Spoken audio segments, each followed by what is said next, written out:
بسم الله الرحمن الرحيم ياسين والقرآن الحكيم إنك لمن المرسلين على صراط مستقيم تنزيل العزيز الرحيم لتنذر قوما ما أنذر آباؤهم فهم غافلون لقد حق القول على أكثرهم فهم لا يؤمنون إنا جعلنا في أعناقهم أغلالا فهي إلى الأذقان فهم مقمحون وجعلنا من بين أيديهم سدا ومن خلفهم سدا فأغشيناهم فهم لا يبصرون وسواء عليهم أنذرتهم أم لم تنذرهم لا يؤمنون إنما تنذر من اتبع الذكر وخشي الرحمن بالغيب فبشره بمغفرة وأجر كريم إنا نحن نحيي الموتى ونكتب ما قدموا وآثارهم وكل شيء أحصيناه في إمام مبين واضرب لهم مثلا أصحاب القرية إذ جاءها المرسلون إذا أرسلنا إليهم اثنين فكذبوهما فعززنا بثالث فقالوا إنا إليكم مرسلون قالوا ما أنتم إلا بشر مثلنا وما أنزل الرحمن من شيء إن أنتم إلا تكذبون قالوا ربنا يعلم إنا إليكم لمرسلون وما علينا إلا البلاغ المبين قالوا إنا تطيرنا بكم لئن لم تنتهوا لنرجمنكم وليمسنكم منا عذاب أليم قالوا طائركم معكم أئن ذكرتم بل أنتم قوم مسرفون وجاء من أقصى المدينة رجل يسعى قال يا قوم اتبعوا المرسلين اتبعوا من لا يسألكم أجرا وهم مهتدون وما لي لا أعبد الذي فطرني وإليه ترجعون أتخذوا من دونه آلهة إن يردني الرحمن بضر لا تغن عني شفاعتهم شيئا ولا ينقذون إني إذا لفي ضلال مبين إني آمنت بربكم فاسمعون قيل ادخل الجنة قال يا ليت قومي يعلمون بما غفر لي ربي وجعلني من المكرمين وما أنزلنا على قومه من بعده من جود من السماء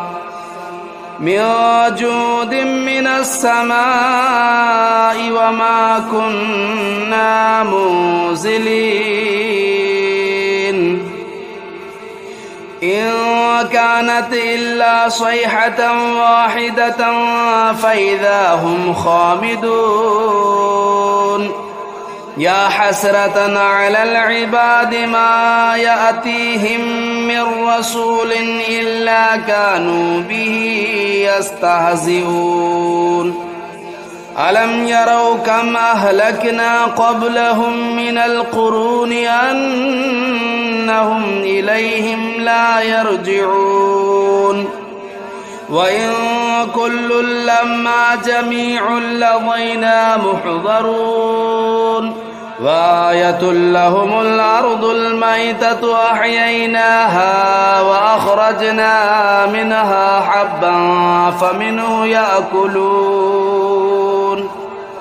وجعلنا فيها جنات من نخيل وأعناب وفجرنا فيها من العيون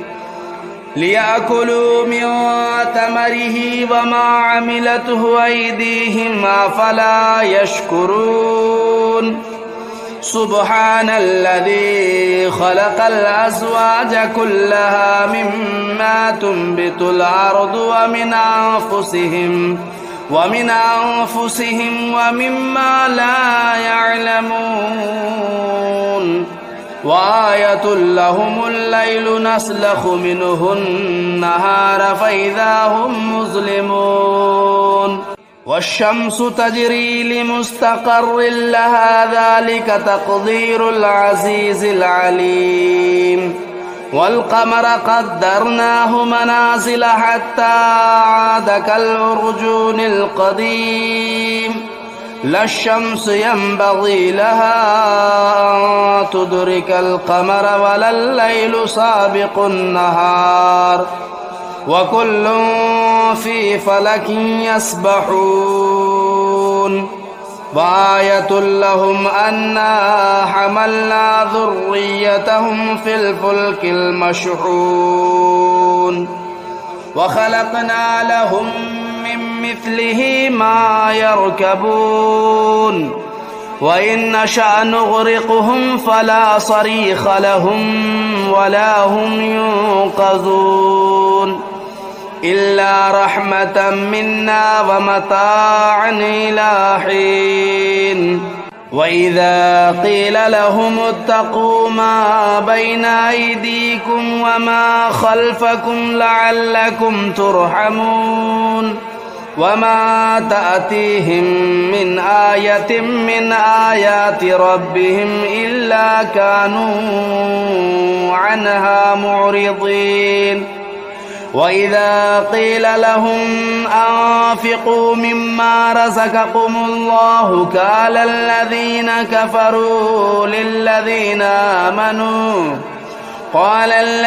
كفروا للذين آمنوا أنطعم من لو يشاء الله أطعمه إن أنتم إلا في ضلال مبين ويقولون متى هذا الوعد إن كنتم صادقين ما ينظرون إلا صيحة واحدة تأخذهم وهم يخصمون فلا يستطيعون توصية ولا إلى أهلهم يرجعون ونفخ في الصور فإذا هم من الأجداث إلى ربهم ينسلون قالوا يا ويلنا من بعثنا من مرقدنا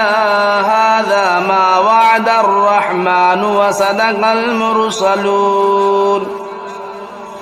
إن كانت إلا صيحة واحدة فإذا هم جميع لدينا محضرون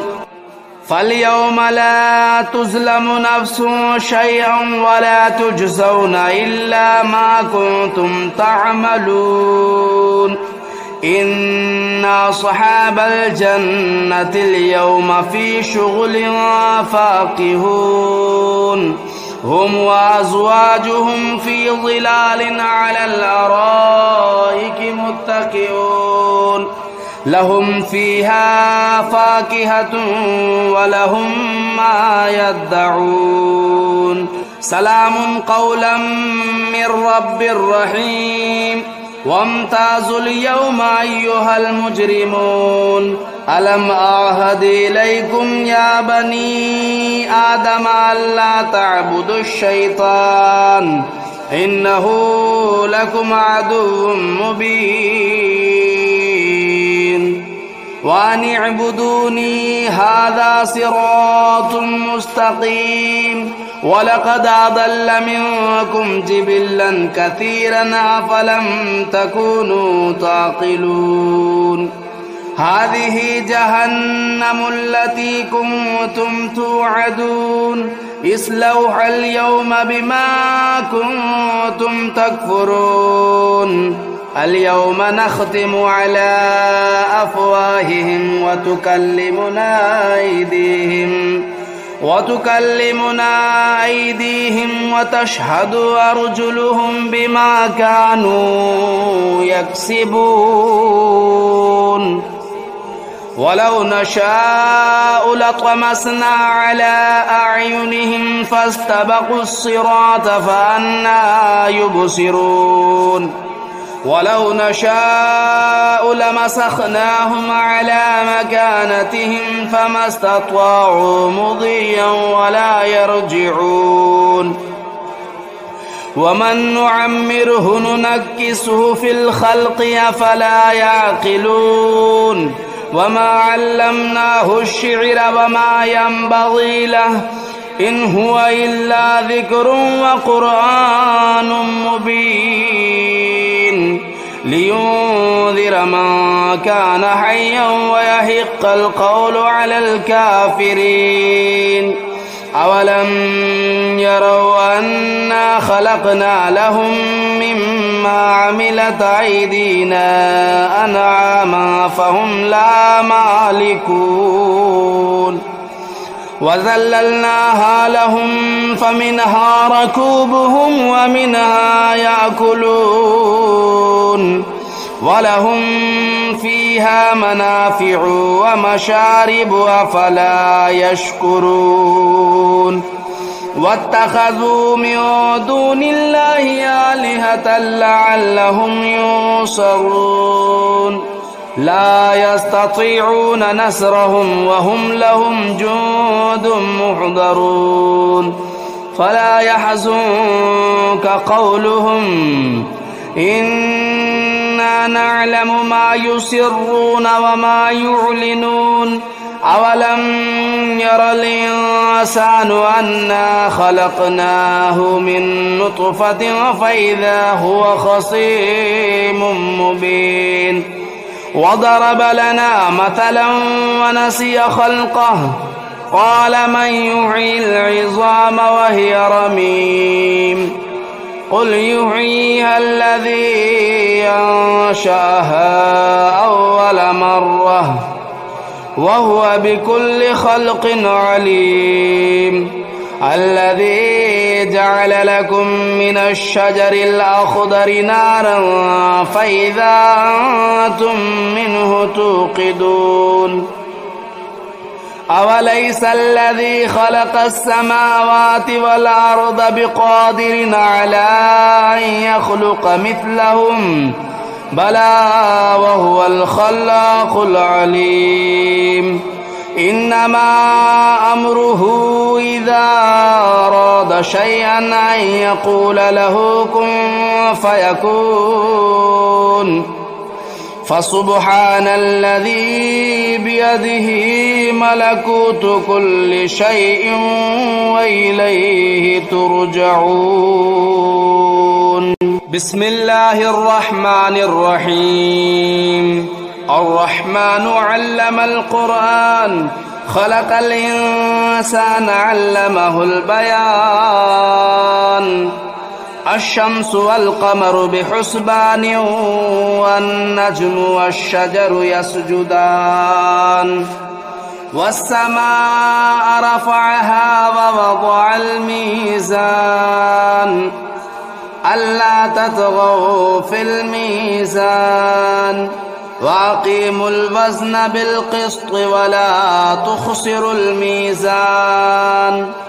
والأرض وضعها للأنام فيها فاكهة والنخل ذات الأكمام والحب ذو العصف والريحان فبأي آلاء ربكما تكذبان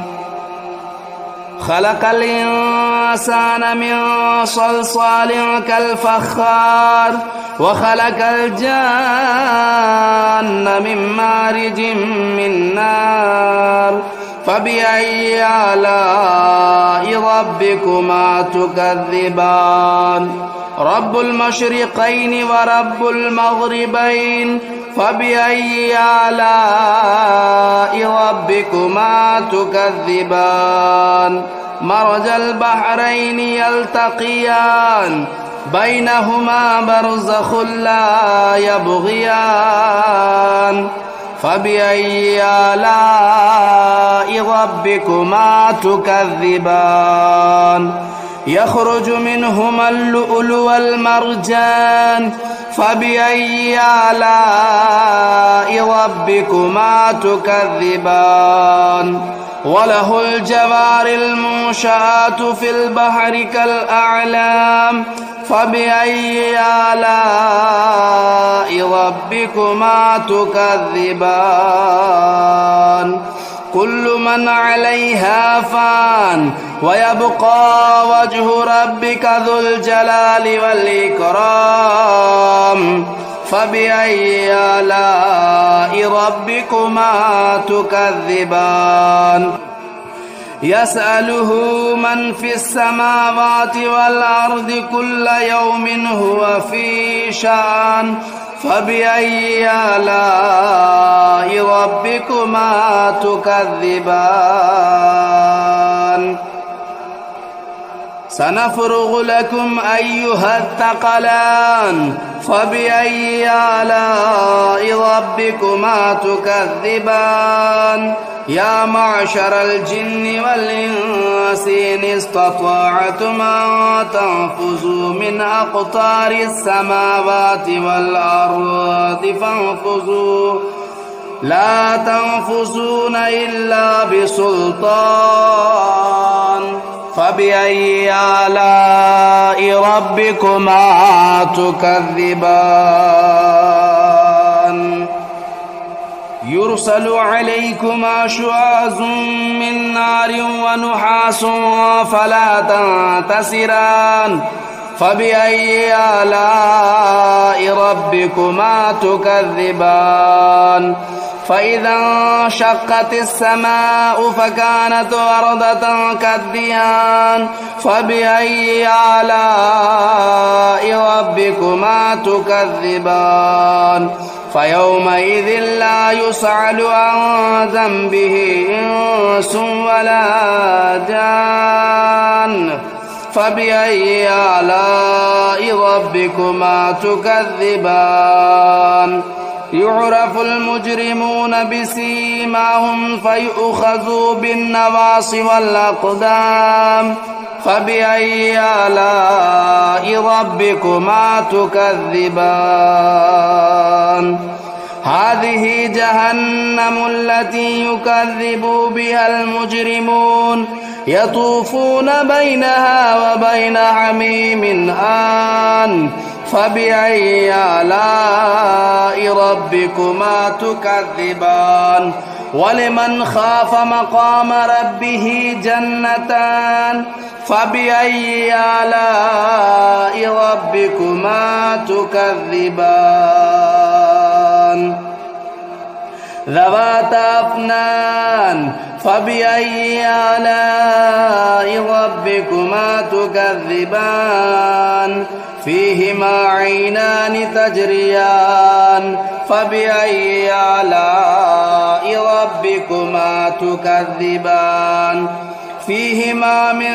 كل فاكهة زوجان فبأي آلاء ربكما تكذبان متكئين على فرش بطائنها من استبرق وجنى الجنتين دان فبأي آلاء ربكما تكذبان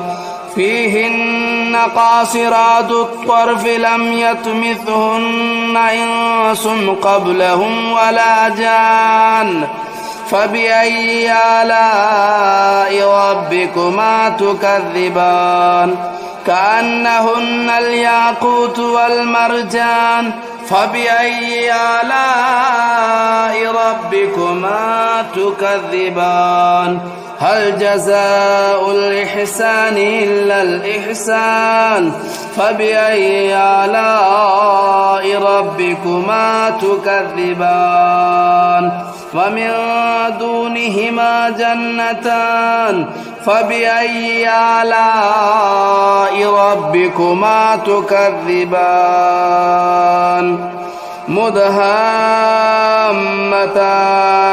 فبأي آلاء ربكما تكذبان فيهما عينان نضاختان فبأي آلاء ربكما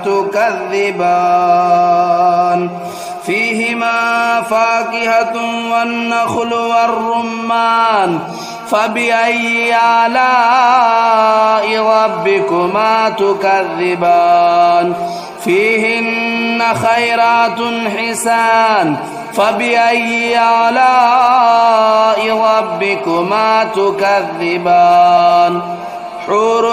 مقصورات في الخيام فبأي آلاء ربكما تكذبان لم يطمثهن إنس قبلهم ولا جان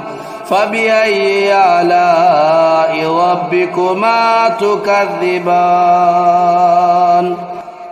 متكئين على رفرف خضر وبخري حسان فبأي آلاء ربكما تكذبان تبارك اسم ربك ذو الجلال والإكرام بسم الله الرحمن الرحيم تبارك الذي بيده الملك وهو على كل شيء قدير الذي خلق الموت والحياة ليبلوكم أيكم أحسن عملا وهو العزيز الغفور الذي خلق 7 سماوات طباقا ما ترى في خلق الرحمن من تفاوت فارجع البصر هل ترى من فطور ثم ارجع البصر كرتين ينقلب إليك البصر خاسئا وهو حسير ولقد زينا السماء الدنيا بمصابيح وجعلناها رجوما للشياطين وأعتدنا لهم عذاب السعير وللذين كفروا بربهم عذاب جهنم وبئس المصير إذا ألقوا فيها سمعوا لها شهيقا وهي تفور تكاد تميز من الغيظ كلما ألقي فيها فوج سألهم خزنتها ألم يأتكم نذير قالوا بلى قد جاءنا نذير فكذبنا وقلنا ما نزل الله من شيء إن أنتم إلا في ضلال كبير وقالوا لو كنا نسمع أو نعقل ما كنا في أصحاب السعير فاعترفوا بذنبهم فسحقا لأصحاب السعير إن الذين يخشون ربهم بالغيب لهم مغفرة وأجر كبير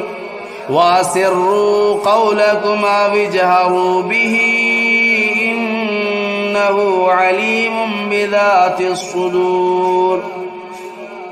ألا يعلم من خلق وهو اللطيف الخبير هو الذي جعل لكم الأرض ذلولا فامشوا في مناكبها وكلوا من رزقه وإليه النشور أأمنتم من في السماء أن يخسف بكم الأرض فإذا هي تمور أم أمنتم من في السماء أن يرسل عليكم حاصبا فستعلمون كيف نذير ولقد كذب الذين من قبلهم فكيف كان نكير أولم يروا إلى الطير فوقهم صافات ويقبضن ما يمسكهن إلا الرحمن إنه بكل شيء بصير أمن هذا الذي هو جند لكم ينصركم من دون الرحمن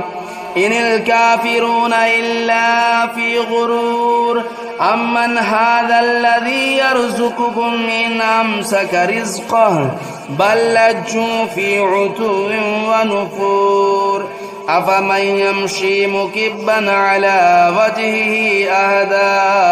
أمن يمشي سويا على صراط مستقيم قل هو الذي أنشأكم وجعل لكم السمع والأبصار والأفئدة قليلا ما تشكرون قل هو الذي ذرأكم في الأرض وإليه تهشرون ويقولون متى هذا الوعد إن كنتم صادقين قل إنما العلم عند الله وإنما أنا نذير مبين فلما رأوه زلفة سيئت وجوه الذين كفروا وقيل هذا الذي كنتم به تدعون قل أرأيتم إن أهلكني الله ومن معي أو رحمنا فمن يجير الكافرين من عذاب أليم قل هو الرحمن آمنا به وعليه توكلنا فستعلمون من هو في ضلال مبين قل أرأيتم إن أصبح ماؤكم غورا فمن يأتيكم بماء معين